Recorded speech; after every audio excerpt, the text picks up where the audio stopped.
Hi guys, welcome back. Yet again, something new for the channel. Irrigation. Or if you're more common, drainage. So I'm doing a trench all around here now that we've got it clear. Is going to be the main vegetable garden. I've been overruled, I can't have it just for my papaya and bananas. But I have managed to squeeze an extra line of bananas there and a tall skinny palm or a lookmark. Now, the reason that this should make for a good vegetable spot is it retains moisture very, very well. It's good quality soil. But the problem is, when you get heavy rainfall, the whole thing just is a wash. So I've just started doing the outline of a trench. It's probably going to be twice the size of this. And it's going to go all the way around the extremities where we're going to be growing. And I'll be dissecting it every now and again as well. And then at the far end, or over there, I'm going to create, I wouldn't say a spillway, but just a bit of an overflow. So we do want the drain to fill up with water and to retain water for the salad and vegetables and such like, but we want to raise the area up as well, so young seedlings don't get washed away with heavy rainfall. The old bamboo is out, bar these two rootstocks. We did rope them out with Caesar. It's just that these two have got wedged in, so we haven't got a chain. What I'm going to do, I'm going to drive a stake into these two and then drop the ploughing discs on there. It's got like a bracket on there to go over the pole and drag the buggers out. So once those two rootstocks are out, I'm just giving it a going over once more, make it nice and fine and balanced, then we can start growing stuff. So a lot of the long skinny beans and French bush beans, that sort of thing, because at present we only have, I know you love my path, this area down here is going to be extended along here, and more sort of herbs around the garden there. And I'm going to sort out the drainage from the kitchen. That's minging. The dogs love hanging around and fighting each other for the scraps there. So it's not enough really. Vegetables are becoming quite expensive in Thailand. Well, they certainly are in our neck of the woods, I know that. Just a small bunch of this and that, sort of 10-20 baht.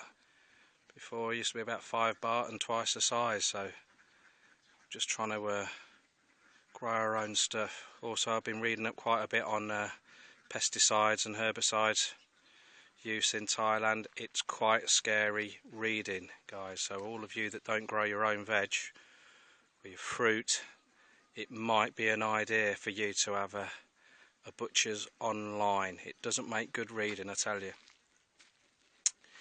So chemical use in Thailand, I wouldn't say it's out of control, but it's not very well policed, and people tend not to use the correct chemicals for the job, and certainly the concentrations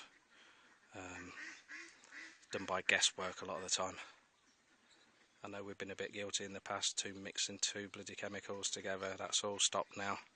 It's more weeding for us, but we might get a few more miles on the clock before our time's up. But looking good. This little tree's growing quite well. Beautiful leaves. And you even get green walnut whips. Whoa! In there. I've not tried them personally. Toon said they're alright.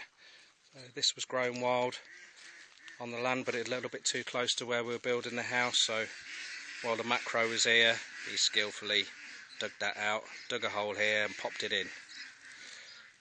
Over here is an update on my weeds.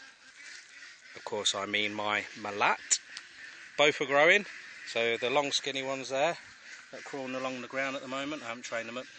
That's the wild growing one, and these are grown from seed. You'll get the bigger ones there. That should go well. What else have I been doing? Thai bamboo is getting going now. We just left one of these in, the others were too close to the house. So Toon hacked a few yesterday. We had them last night and we got a bit for today, just boiled and have with the dip. And down there, look at my tilth. That was a bit of a jungle down there. Caesar ripped that shit up. That is impressive. Here we're going to fit in about 5 or 6 palms. I haven't measured it yet, but you need about 6 metres between each one. This isn't the skinny tall palms that we've got. The orange farmer, well, we called him the orange farmer, he used to grow just oranges. He's binned all that years ago, and he mainly grows palm nut and palm walnut, and he's grown a few for us, kept them to one side. I think he's got 5 or 6, so we can just squeeze them in here. So it's him and Toon's older brother putting us onto this palm nut thing. Been reading up and about it. Palm nut oil farmers are still up in arms saying they're not making enough money, but I've been talking to Toon's brother and the farmer next door, and there's no shortage of money in it. This time in 5 years, millionaires. I think that's about it for now. Could go on, but I'm Betty Swallocks. It's flipping up. We've had rain the last 2 nights. Oh, I could show you where I've put the look mark. Right then, everything in this line is free. Banana, look mark, banana, look mark. They look quite close together, but remember these things will grow probably the width of your thigh, and there won't be a branch until you get about 20-30 foot up in the air. So they don't take up much room at all. So I think it will look quite nice. We've also popped some on the shelf. I can't see in my viewfinder very well on the back of my phone, the sun's in my eyes, but over here where it drops down onto the shelf, it's got coconut in the corner on each pond. In the middle we've got different types of tamarind. A lot of people are like, why are you growing tamarind for, you muppet? They're everywhere. But it depends what tamarind you're talking about. Some's used for cooking, some is used for making like a sweet treat, where they got chili and salt and sugar on them, and then some are so sweet you just eat them fresh, pod and all. We've got a mixture of all of them. So either side of the tamarind in the middle, so it's concrete, coconut, tamarind, coconut, and then either side we've got a lukmak palm. So I think once everything starts growing up, it should look the mutt's nuts. Bananas and coconuts doing really well now. Very, very happy. I'll go and show you a close-up of my proudest one. Not coconuts, obviously, but I'm very proud of those big boys. And they're keeping on coming. If ever there's good advert for quail and chicken shit, there you go. No, they don't taste of it either. More wild fodder growing. A lot of these things are used for medicinal purposes, but also good boiled or softly fried with a dip. These are the papayas that are going to be ripened off for fruit. Again, look at them, check them out. Did I say mango? Papaya. Get a grip. I haven't been drinking at lunchtime. Now, look at this. This is the first year this coconut tree has had fruit. Look at them. So, Toon says she wants to whack one down and open it up, make sure that they've got meat in there. If they've not got meat, then we'll just be having the coconut water out of them. But hopes are high for that. Really, really good. There were some concerns by Toon's mum. Said, oh, all the years I've been here, they've never fruited, they've never flowered, they've never fruited, and you might as well take them out. But I like the look of coconut trees anyway, so I was adamant to keep them. And lo and behold, once the the soil or the moon rock was built up round them, started fruiting. So no big ones on this yet, but I think because it's only been half covered up, maybe, I don't know, but I keep forgetting I still haven't fed these at all, so really chuffed with those. Pack bang, growing well. Some of it a little bit old now, going to flower. You can eat the flowers, but it's not my favourite vegetable. Galangal is going really well.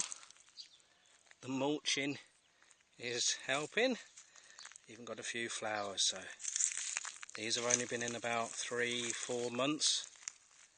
I did get it all cleared all the way down there. Uncovered only one wasp's nest, so that was good.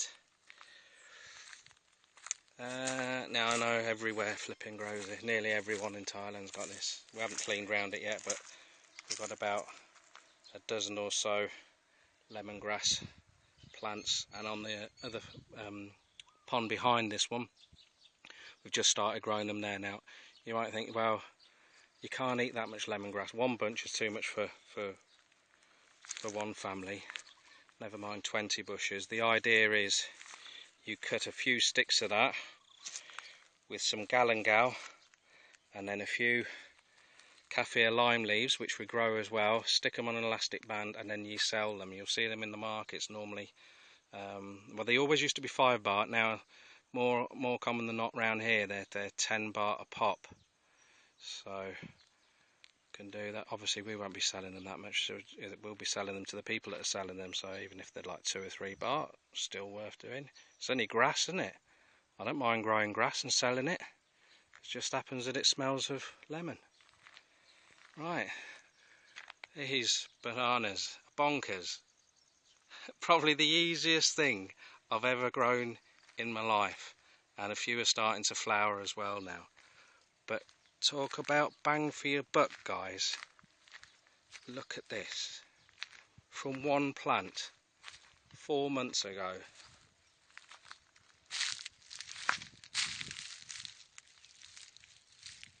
And that's why I love growing bananas. It is idiot proof.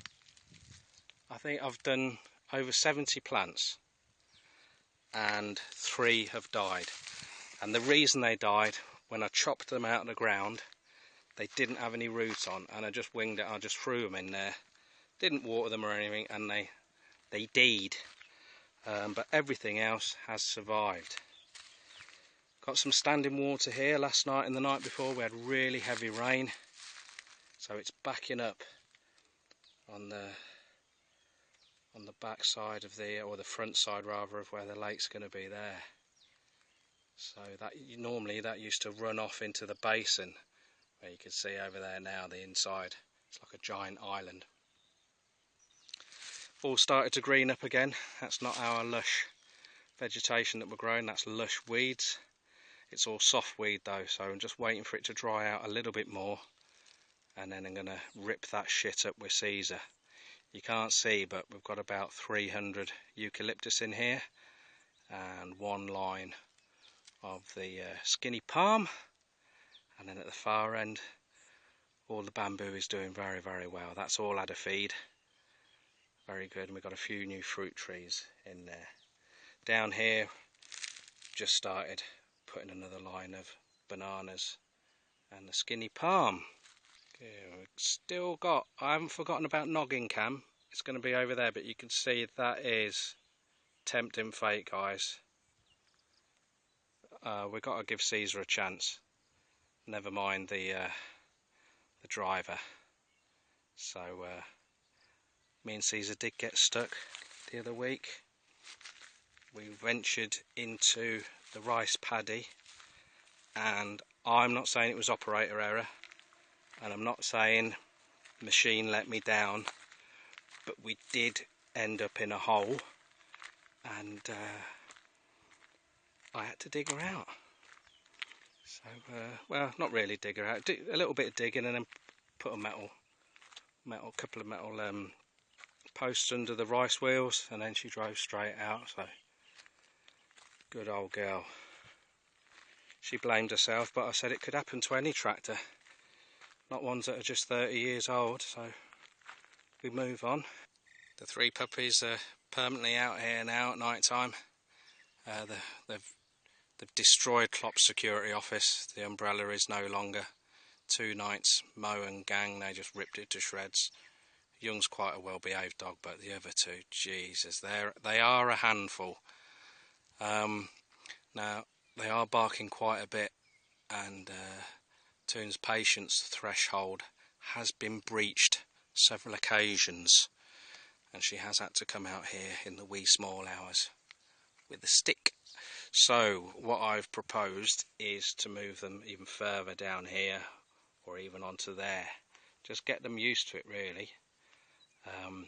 Better security for the lake, although there's only catfish and tilapia in there, but better security also for the big fish in that pond there, and for the ducks and the geese at night time. Although the geese are, Vince is quite vocal at night if someone comes past, so not a lot of activity night time now. All the sugar cane's gone. It could also be because Toon's strongly worded new signs that she's popped up. They make good reading. I might take a still shot and then you guys can get your missus or whatever to translate it. Quite funny, but very, very strong language, as always. I think that's it then. I think that's it. Fish are growing really well. This one mainly for the snakehead and the climbing perch. Packing on some weight now. But don't feed them much. The Baduk doing very well. We're probably only selling 1 or 2 kg a week, but that's okay. They're not eating a great deal, and they're not skinny. A lot of them are pregnant, so that's okay. We said we're happy with the coconuts, happy with the bananas. I'll just show you Klopp's old office.